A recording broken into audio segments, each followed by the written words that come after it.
MQM Pakistan में इख्तलाफात की असल वजूहात क्या हैं, ये इख्तलाफात किस हद तक मज़ीद बढ़ेंगे और इन इख्तलाफात के नतीजे में आम जो एमक्यूएम का कारकुन है उसको कितना नुकसान हो रहा है, कराची के लोग क्या सोचते हैं, उनके मसाइल आखिर कौन हल करेगा, क्या ये वाकई मीडिया पर दिखाने के लिए सिर्फ कहा जा रहा है या हकीकत में भी ये एक दूसरे के साथ बैठने के लायक नहीं है। इस पर आज मैं डिटेल में आपसे बात करूंगा। आपसे गुजारिश है कि चैनल को हमारे लाइक करके सब्सक्राइब करें, बेल आइकन को प्रेस करें, कमेंट बॉक्स में राय अपनी ज़रूर दीजिएगा कि आपको प्रोग्राम कैसा लगा। बहुत शुक्रिया।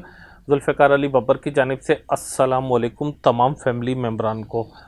देखें, एमक्यूएम पाकिस्तान के इख्तलाफात पर मैंने पहले ही प्रोग्राम किया था, आपको याद होगा काफ़ी टाइम पहले प्रोग्राम किया था जब शायद लोग यकीन नहीं कर रहे थे, कमेंट बॉक्स में बातें कर रहे थे, ये समझ रहे थे, मुझे ऐसा कह रहे थे कि ये आपकी ख्वाहिश है और आप लड़ाना चाहते हैं, लेकिन ऐसी बात नहीं है। इख्तलाफात शुरू दिन से थे। जब ये मर्ज हुई थी पीएसपी उस टाइम से ही इख्तलाफात थे और इख्तलाफात तो मुस्तकिल उसमें बढ़े हैं, इजाफ़ा हुआ है, उसमें कमी नहीं आई है। मुस्तफ़ा कमाल साहब का ये कहना है कि जब उनको शामिल किया जा रहा था तो उस वक्त उनसे यह वादा किया गया था कि खालिद मकबूल सिद्दीकी साहब की तबीयत सही नहीं है, कुछ दिनों में ये इलाज के हवाले से मुल्क से बाहर चले जाएंगे और फिर आप ही इसको संभालेंगे।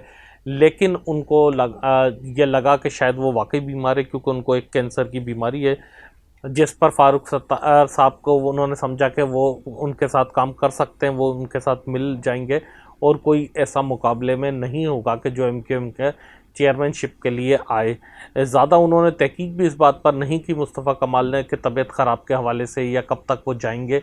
शायद यही उनके लिए गलती साबित हुई और खालिद मकबूल सिद्दीकी साहब मुस्तकिल ना सिर्फ मुल्क में हैं बल्कि अपना किरदार भी अदा कर रहे हैं पार्टी के फ़ैसलों में। जहां उनको डिसीजन लेने होते हैं और जहां फ़ैसले करने होते हैं वहां पर वो फ़ैसले करते हैं। वो शोर शराबा कम करते हैं, लेकिन बारीक काम जिसको कहते हैं वो हमेशा उतारते हैं। आप खुद अंदाज़ा लगा सकते हैं इस बात से कि जो अल्ताफ़ हुसैन साहब की जगह पर आकर बिराजमान हो जाएं, उस टाइम के एमक्यूएम देखें जिस वक्त अल्ताफ़ हुसैन एमक्यूएम को लीड करते थे, उस वक्त खालिद मकबूल सिद्दीकी की क्या हैसियत थी एमक्यूएम में। उस वक्त मुस्तफ़ा कमाल तो फिर नज़र आते थे, लेकिन उस वक्त खालिद मकबूल सिद्दीकी की क्या हैसियत थी तो कहीं आपको नज़र नहीं आएंगे। उसके बाद जब 22 अगस्त हुई, 23 अगस्त हुई, उस वक्त भी खालिद मकबूल सिद्दीकी साहब आपको कहीं नज़र नहीं आ रहे। जब फारूक सत्तार साहब ने संभाली अल्ताफ़ हुसैन के बाद एमक्यूएम, तब तक खालिद मकबूल सिद्दीकी नज़र नहीं आ रहे। उसके बाद जब मज़ीद लड़ाई बढ़ती है, आमिर खान ग्रुप अलग होता है, उस वक्त तक भी खालिद मकबूल सिद्दीकी साहब नज़र नहीं आए। राब्ता कमेटी के मेंबर भी नहीं थे जब तक बहादुराबाद और पीआईबी अलग होगा, यानी कि अभी कुछ साल पहले तक की बात कर रहा हूँ, 5 साल पहले तक खालिद मकबूल सिद्दीकी साहब राब्ता कमेटी में भी नहीं थे। लेकिन उसके बाद राब्ता कमेटी में भी आए और कन्वीनियर भी बन गए। उस टाइम पर ऐसा लग रहा था कि शायद जो इनका अंदाज़ है वो शायद लोगों को सूट कर रहा था, क्योंकि मुस्तफ़ा कमाल साहब एग्रेसिव होते हैं, बहुत ज़्यादा जज्बाती हैं। लेकिन खालिद मकबूल सिद्दीकी साहब ने फूंक फूंक के कदम रखा और एमक्यूएम की क़यादत अभी भी छोड़ने के लिए तैयार नहीं है। अब इंट्रा पार्टी इलेक्शन हो रहे हैं, इसमें बहुत ज़्यादा इस खदशे का इजहार किया जा रहा है कि ऐसा ना हो कि कारकुनान जो खुद एमक्यूएम के कारकुनान थे वो एक दूसरे के आमने सामने हो जाएं। दोनों ग्रुपों के इस चीज़ का बहुत ज़्यादा अंदेशा ज़ाहिर किया जा रहा है। जबकि मुस्तफ़ा कमाल ने जो इल्ज़ामात लगाए कि वो दीगर लोगों से अपनी चेयरमैनशिप की सिफारिशें कर रहे हैं, दीगर लोग एक तो वो हो, चलो पाकिस्तान जैसे मुल्क में उनकी बात समझ में आती है, लेकिन उसके अलावा दीगर लोग सियासी जमातों की तरफ भी मुस्तफ़ा कमाल का इशारा था, यानी कि पीपल्स पार्टी और नून लीग की तरफ भी वो देख रहे हैं। ये अपने आप में एक अजीब पाकिस्तान की तारीख में लिखा जाएगा कि कोई ऐसी सियासी जमात थी कि जिसका सरबराह दूसरी सियासी जमातों से मदद लेता था अपनी चेयरमैनशिप को बरकरार रखने के लिए, या दूसरा जो उसके जगह आना चाहता था डिप्टी चेयरमैन, वो भी दूसरे लोगों की तरफ देखता था कि मेरी हेल्प करो ताकि मैं इस पोस्ट पर आ सकूं। ये बदकिस्मती रही है एमक्यूएम के कारकुनान की भी, इस शहर की भी, और जो लोग एमक्यूएम से वाबस्ता रहे उन सब की इस हवाले से बदकिस्मती रही कि एमक्यूएम को ये दिन देखने थे। शायद किसी ने सोचा भी नहीं होगा। जिस वक्त अल्ताफ़ हुसैन साहब एमक्यूएम को लीड करते थे उस ज़माने में सबसे ज़्यादा डिसिप्लिन वाली जमात एमक्यूएम कहलाती थी। किसी को एमक्यूएम के शायद आइन के बारे में पता नहीं था उस वक्त, क्या एमक्यूएम का कॉन्स्टिट्यूशन क्या है, इंट्रा पार्टी इलेक्शन किस तरह होते हैं, उसमें कौन हिस्सा लेता है, किस तरह लेता है। वैसे तो हर पार्टी में चेयरमैन के मद्दे मुकाबल पाकिस्तान जैसे मुल्कों में, भारत जैसे मुल्कों में भी नहीं खड़े होते हैं। सिर्फ एक यूरोप है कि जो डेमोक्रेसी है, या अमेरिका है, वहाँ पर एक इंट्रा पार्टी इलेक्शन वाकई एक डेमोक्रेटिक तरीके से होते हैं, लेकिन तीसरी दुनिया में ऐसा नहीं होता। लेकिन जो एमक्यूएम में सूरत हाल है वो तो ऐसा लगता है कि जैसे जनरल इलेक्शन हो रहे हों, इस तरह मीडिया पर एक दूसरे के आमने सामने, इस तरह यूनिट ऑफिसों में, सेक्टर ऑफिसों में, दफ्तरों में, गलियों में, मोहल्लों में, इवन ये कि जो ज़ाती त्यौहार होते हैं, शादी है, सालगिरह है, कोई मौत मैयत है, वहाँ पर भी एक दूसरे के आमने सामने कारकुनान ऐसे खड़े होते हैं कि जैसे बहुत ज़्यादा कॉम्पिटिटर हों उनके दूसरे सामने वाले ग्रुप के लोग।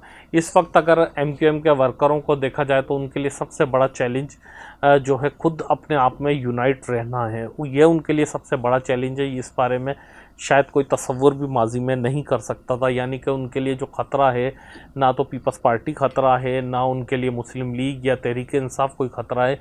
खुद एमक्यूएम के फ़ैसले, खुद एमक्यूएम का जो मौजूदा सेटअप है, वो सबसे ज़्यादा एमक्यूएम की बका के लिए इस वक्त ख़तरनाक हो चुका है।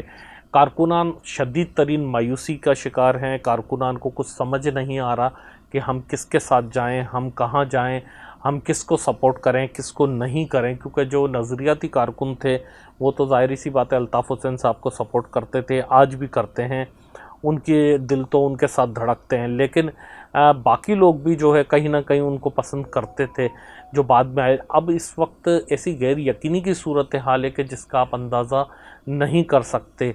अब इस सूरत हाल में अगर इलेक्शन हो भी जाते हैं और कोई एक चेयरमैन बन भी जाता है, चाहे खालिद मकबूल सिद्दीकी बन जाए, जिनका ज़्यादा चांस है कि शायद उन्हीं को दिया जाएगा, तो उसके बाद भी मुस्तफ़ा कमाल साहब आराम से नहीं बैठेंगे। जो उनकी नेचर है, जो उनका टेक रिकॉर्ड है, वो आराम से नहीं बैठेंगे। इसका मतलब जब एमक्यूएम खुद अपने आप में एक स्टेबल नहीं हो सकेगी जमात, तो वो अवामी इश्यूज़ पर कब बात करेंगे, अवामी मसाइल पर कब बात करेंगे। आपने देखा गुज़श्ता अगर आप 5 साल की पॉलिटिक्स उठाकर देख लें, या तो खामोशी होती है या डायरेक्ट नए सूबे का मुतालबा, कोटा सिस्टम का मुतालबा, घिसी पिटी बातें जो कि कभी नहीं होना, उन चीज़ों की बातें करके एक मीडिया पे हाइप क्रिएट कर देना, लोगों को जज्बाती करके एक गैर ज़रूरी बहस में उलझा देना। उसके बाद इश्यूज़ पर कभी बात नहीं की।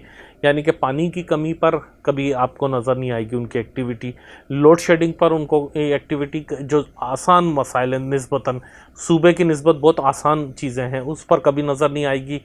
गैस के लो प्रेशर पर कभी वो बात नहीं करेंगे, टैक्सेस की भरमार पर बात नहीं करेंगे, अमन व अमान पर बात करते हुए आपको दिखाई नहीं देंगे, टूटे रोड्स पर बात करते हुए दिखाई नहीं देंगे, एजुकेशन का गिरता मायार, हेल्थ के सेक्टर जिस तरह हमारा खस्ताहाली का शिकार है, इस पर जो अवामी इश्यूज़ हैं जिससे लोगों को रोज़ाना प्रॉब्लम्स होती हैं, इस पर वो बात नहीं करते। डायरेक्ट नया सूबा बना दो या कोटा सिस्टम ख़त्म कर दो या हम ये करके दिखाएंगे, जो कि नहीं कर पाते, और फिर वो बात वहाँ के वहाँ रह जाती है। लोग वैसा के वैसे परेशान हो रहे हैं, रुल रहे हैं, उनको समझ नहीं आ रहा कि क्या होगा, वो कहाँ जाएं, किसको बोले, किस तरह बोलें। सब लोग कंफ्यूज हैं और किसी को कुछ समझ इस वक्त नहीं आ रहा। आप लोग इस हवाले से क्या राय रखते हैं? आपको क्या समझ आ रहा है?